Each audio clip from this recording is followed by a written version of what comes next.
નમસ્કાર મિત્રો, હું આશીર્વાદ પ્લમ્બર વિનોદ રોહિત. આપ જોઈ શકો છો આ મેં એક જે ડ્રોઈંગ દોર્યું છે એ જે વચ્ચેની બે લાઈનો દેખાય ને, તમારે જે ગટરની લાઈન છે એ આપણી 300ની પાઇપ છે, એટલે એનો આ બહારનો માપ એનો 15 સાડા 14 થાય છે, એટલે 15 ઇંચ રાખ્યું છે આપણે. અને અંદર તમને જે લાઈન દેખાય છે, બરાબર, જો બહારની લાઈન છે એ દિવાલ નીચેની દિવાલની લાઈન છે. જે નીચે આપણે દિવાલ લઈશું, બરાબર, ઇનસાઇડ એ 1 મીટરની આસપાસ આવશે. 1 મીટર એટલે જરૂરિયાત પ્રમાણે તમારે લેવાનું. પણ આ તમારે લાઈન કમ્પ્લીટ રાખવી હોય, રોડ આરસીસી બનતો હોય, એની બાજુ પેવર બ્લોક અને બાજુ મકાનની દિવાલ હોય, તો એમાં નડતરરૂપ ના થાય ઢાંકણું આપણું. કારણ કે ઘણી જગ્યાએ ઢાંકણું આરસીસીમાં આવતું હોય છે. તો પછી એ આરસીસીમાં હોય તો આરસીસી ભરતી વખતે આરસીસી રોડવાળાને બહુ તકલીફ પડતી હોય છે. તો આપણે આ પ્રમાણે લાઈન નાખીએ કે જેથી આપણને તકલીફ ના પડે. તો તમે જોઈ શકો છો બહારની જે લાઈન છે એ નીચેની બતાવી છે.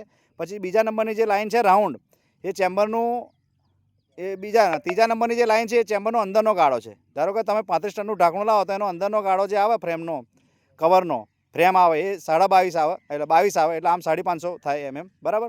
તો એ પ્રમાણે આ કામ સારું કામ કરવા માટે આપણે થોડી મહેનત કરીએ છીએ. લગભગ અમે સવારના આવ્યા છે, બરાબર. પહેલાં બધું તમે જોઈ લો કે આ લાઈન કમ્પ્લીટ લેવલ કાઢીને ત્યારબાદ અમે રજૂઆત આ કરીએ છીએ, બરાબર. તો આનાથી શું થાય, તમારી કામની ક્વોલિટી તમારી સુધરશે. કારણ કે તમે નકશા પર પહેલાં કરશો અને પછી સ્થળ પર કામ શકો તો બહુ ફરક આવશે, બરાબર. તો એના માટે આ વિડીયો બનાવ્યો છે, બરાબર, એક જાગૃતિ માટે. અસ્તુ.